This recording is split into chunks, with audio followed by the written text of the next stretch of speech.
நம்ம மல்லிய இப்போ அந்த குடும்பமே எல்லாமா சேர்ந்துகிட்டு, இப்போ கழுத்த புடிச்சு வெளிய தள்ளிக்கிட்டு இருக்கு. உண்மையிலேயே இது எதிர்பார்க்காத ஒரு சம்பவம் அப்டின்னே சொல்லலாம். அதாவது எப்படா நம்ம மல்லிய விஜய் கிட்டருந்து பிரிக்கிறது அப்டின்ற வேலையையும், இன்னும் இந்த உலகத்த விட்டு மல்லிய எப்படா நம்ம அனுப்புறது அப்டின்ற ஒரு வேலையையும், இந்த சுடர், ரகு இவங்க எல்லாருமே செஞ்சுகிட்டு இருக்காங்க. ஏன்னா, இவங்க நெனச்சது எல்லாமே நடக்கணும் அப்டின்னா, இங்க விஜய சுடர் கல்யாணம் பண்ணிக்கணும். அதே மாதிரி இவங்களுக்கு நடுவுல எந்த ஒரு பிரச்சனையும் வந்துரக்கூடாது. அதுக்கு மூல காரணமா அதாவது அத தடுக்கிறதுக்கு ரெடியா இருக்கக்கூடிய நம்ம மல்லியோட கதைய முடிக்கணும் அப்படிங்கிறது தான் உண்மையிலேயே உங்களோட மிகப்பெரிய குறிக்கோளா இருந்துட்டு இருக்கு. ஆனா அதுக்கு முன்னாடி இந்த வீட்ல இருக்கக்கூடிய எல்லாருமே, அதாவது இந்த கதிரேசனா இருந்தாலும் சரி, நிஷாவா இருந்தாலும் சரி, மல்லிய முழுசா வெறுக்கணும். அதே மாதிரி நம்ம விஜயும் இப்போ மல்லிய வெறுக்கணும் அப்படிங்கிறது தான் இந்த ஒரு விஷயத்துல இது எல்லாத்தையுமே பண்ணிக்கிட்டு இருக்காங்க. ஆனா அதே சமயத்துல இந்த ரகுவெல்லாம் சேர்ந்துகிட்டு இப்படி ஒரு மாஸ்டர் பிளான போடுவாங்க அப்படின்னு கொஞ்சம் கூட எதிர்பார்க்கவே இல்ல. அதாவது இந்த ரகு அந்த அதாவது வெண்பாவோட அ பேக்ல ஒரு டிஃபன் பாக்ஸ் இருக்கு. அந்த ஒரு டிஃபன் பாக்ஸ்ல பாம் இருக்கு அப்படின்ற மாரி சொல்லி அனுப்புனாங்க. உண்மையிலேயே இந்த ஒரு விஷயத்த கொஞ்சம் கூட எதிர்பார்க்கவே முடியாது அப்படின்னு தான் சொல்லணும். வெண்பாவுக்கு எதுனா ஒண்ணு அப்படின்னா, கண்டிப்பா துடிச்சுக்கிட்டு ஓடக்கூடிய ஒரு ஆள் நம்ம மல்லியா மட்டும் தான் இருக்க முடியும். ஆனா அதே சமயத்துல இப்போ இப்படியெல்லாம் நடக்கும் அப்படின்னு நம்ம மல்லி கொஞ்சம் கூட எதிர்பார்க்கவே இல்ல. அந்த ரகு நான் உன்னோட எமன் பேசுறேன். எமன் தான் கால் பண்ணியிருக்கிறது அப்படின்ற மாரி சொல்லி, கடைசியில நீ என்ன பொறி வச்சு பிடிக்கணும்னு நினைச்சல்ல, அந்த ரகு தான் பேசுறேன் அப்படின்ற மாரி அடையாள எண்கள் எல்லாத்தையுமே சொன்னான். ஆனா கடைசியில இப்போ நம்ம வெண்பாவுக்கு இப்படி ஒரு ஆபத்து இருக்கு, போய் காப்பாத்து அப்படின்ற மாரி சொல்லி, வெண்பா மேல உயிரையே வச்சிருக்கிறதுனால இந்த ஒரு விஷயங்கள பத்தி எல்லாத்தையுமே சொல்றாங்க. உண்மையிலேயே இது எல்லாமே நம்ம வெண்பாவ காப்பாத்துறதுக்காக மல்லி ஓடுறது எல்லாமே நல்ல விஷயம் தான். அதுல எந்த ஒரு சந்தேகமும் கிடையாது. ஆனா உண்மையிலேயே அந்த பாக்ஸுக்குள்ள என்ன இருக்கு அப்படிங்கிறது தான் ஒரு மிகப்பெரிய சஸ்பென்ஸாவே இருக்க போகுது அப்படின்னே சொல்லலாம். அதுலயும் இப்போ மல்லி செம்ம வேகமா போய் இப்போ கதிரேசனோட வீட்ல மாஸ் என்ட்ரி குடுக்க ஆரம்பிச்சுறாங்க. ஏற்கனவே கதிரேசன், இந்த நிஷா அடுத்ததா இந்த சுடர் இவங்க எல்லாருமே நம்ம மல்லி அந்த வீட்டுக்கு வரவே கூடாது அப்படிங்கிற மாரி சொல்லியிருந்தாங்க. அதாவது இதுக்கு முன்னாடியே நம்ம வெண்பாவ பார்த்துட்டு வரதுக்கு போனோம் அப்படின்ற மாரி நெனச்சு, அதாவது அடுத்த ராத்திரில போனாங்க. ஆனா அது உண்மையிலேயே நம்ம வெண்பாவுக்கு ஏதோ ஒரு மிகப்பெரிய ஆபத்து வருது. அதாவது யாரோ ரவுடிங்க கடத்துற மாரி கனவு வருது அப்படிங்கிற மாரி சொல்லி தான் மல்லி அங்க மாஸ் என்ட்ரி குடுத்தாங்க. அப்படி அவங்க மாஸ் என்ட்ரி குடுத்தது தப்பா அப்படின்னு கேட்டீங்கன்னா, கண்டிப்பா தப்பு கிடையாது. வெண்பாவுக்கு என்னாச்சோ, ஏதாச்சோ அப்படின்னு சொல்லிட்டு பதறிட்டு நைட்டு 12 மணிக்கு கூட வெண்பாவ பார்க்கறதுக்காக ஓடோடி போனாங்க. ஆனா உண்மையிலேயே அடுத்தடுத்து நம்ம மல்லிக்கு இப்படி நடக்கும் அப்படின்னு எதிர்பார்க்கவே இல்ல.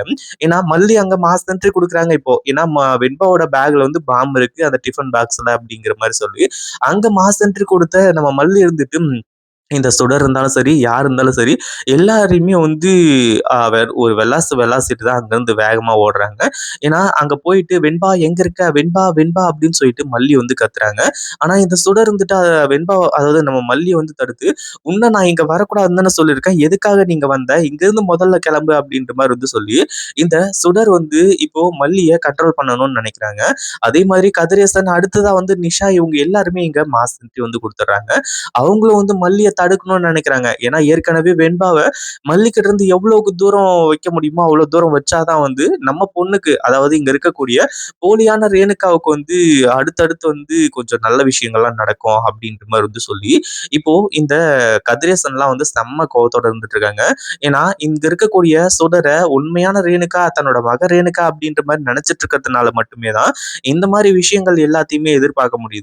இல்லன்னா நம்ம கதிரேசன் இருக்கிற கோவத்துக்கு, அதாவது உண்மையிலேயே இங்க இருக்கக்கூடியது தன்னோட பொண்ணு ரேணுகா கிடையாது அப்படின்ற ஒரு விஷயம் தெரிய வந்துச்சு அப்படின்னா, உண்மையிலேயே அந்த ஒரு விஷயத்துல செம்ம கோவப்படுவாங்களே தவிர, அதாவது அந்த அளவுக்கு இந்த சுடர் மேல எந்த ஒரு பாசத்தையும் வைக்க மாட்டாங்க அப்படின்னே சொல்லலாம். ஆனா அதே சமயத்துல இப்போ மல்லி வெண்பாவோட பேக்கையும் எடுத்துறாங்க. வெண்பா எங்க இருக்காங்க அப்படின்ற மாரி கண்டுபிடிச்சு, அந்த ஒரு டைம்ல எல்லாருக்குமே பயங்கரமான அதிர்ச்சி. அதுவும் நம்ம மல்லிய தடுத்து நிறுத்துறதுக்காக தான் பார்த்துட்டு இருக்காங்க. ஒரு பக்கம் பேக்க ஓப்பன் பண்ணி அந்த டிஃபன் பாக்ஸையும் எடுத்துடுறாங்க. அதுல உண்மையிலேயே பாம் இருக்கு அப்படிங்கிற மாரி நினைச்சுக்கிட்டு, நம்ம மல்லி அந்த ஒரு டிஃபன் பாக்ஸ தூக்கிட்டு வெளிய போட ஆரம்பிச்சுறாங்க. எல்லாருக்குமே பயங்கரமா இருந்துச்சு. "என் மல்லி என்ன பண்ணிக்கிட்டு இருக்க? என்ன பண்ணிக்கிட்டு இருக்க?" அப்படின்ற மாரி சொல்லி, எல்லாருமே நம்ம மல்லிய தடுத்து நிறுத்துறாங்க. நம்ம வெண்பாவும் அதாவது "மல்லியம்மா எதுக்காக என் டிஃபன் பாக்ஸ எடுத்துட்டு போறீங்க?" அப்படின்ற மாரி சொல்லி கத்தி கதறிட்டு இருக்காங்க. ஆனா மல்லி எதையுமே கேட்கல. ஏன்னா 1/2 மணி நேரத்துக்குள்ள அந்த பாம் வெடிக்க போகுது. அவ்வளோதான் வெண்பாவோட கதை முடிய போகுது அப்படின்ற மாரி சொல்லியிருந்தாங்க. அந்த ஒரு காரணத்தினால நம்ம மல்லி வந்துட்டு இவ்ளோ பெரிய சம்பவத்த சிறப்பாவே செஞ்சாங்க. ஆனா, அதே சமயத்துல இப்ப அந்த டிஃபன் பாக்ஸ தூக்கி போட்டதுக்கு அப்புறம் தான் உண்மை என்ன அப்படிங்கிறதே தெரிய வருது. ஏன்னா, அதுக்குள்ள பாம்பும் இல்ல, ஒண்ணும் இல்ல அப்படின்ற ஒரு மிகப்பெரிய விஷயம் வெளிய வருது. அதாவது பாம்புன்னு நெனச்சாங்க. கடைசியில பார்த்தா வந்து அது புஷ்பானமா போயிடுச்சு. ஏன்னா, அது மிக பெருசா வெடிச்சு கடைசியில வெண்பாவோட உயிருக்கே ஆபத்தான நிலைமை ஏற்படும் அப்படிங்கிற மாரி சொல்லி. ஆனா, உண்மையிலேயே மல்லி இப்ப ஏமாந்து போயிட்டாங்க அப்படின்னு தான் சொல்லணும். ஏன்னா, இந்த சுடருக்கு முக்கியமா வந்து விஜய கல்யாணம் பண்ணிக்கணும் அப்படின்னா, வெண்பா உயிரோட இருந்தாகணும். அந்த ஒரு காரணம் இருந்தா தான் வந்து இந்த சுடரால வந்து விஜய கல்யாணம் பண்ணிக்க முடியும். அப்படி இருக்கும்போது இவ போய் இப்படி பண்ணுவாளா? அதுவும் இல்லாம அந்த ரகுவும் இந்த சுடரும் கூட்டாளிங்க தானே அப்படின்னு சொல்லிட்டு ஒரு செகண்ட் நம்ம மல்லி யோசிச்சு பார்த்திருந்தா இருக்கும். உண்மையிலேயே அடுத்தடுத்து எல்லாமே நல்லபடியா நடந்திருக்கும்.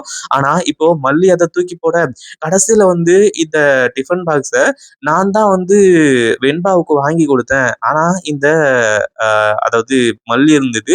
நான் வாங்கி குடுத்தது பிடிக்காம வந்து இந்த டிஃபன் பாக்ஸ வந்து தூக்கி போடுறா.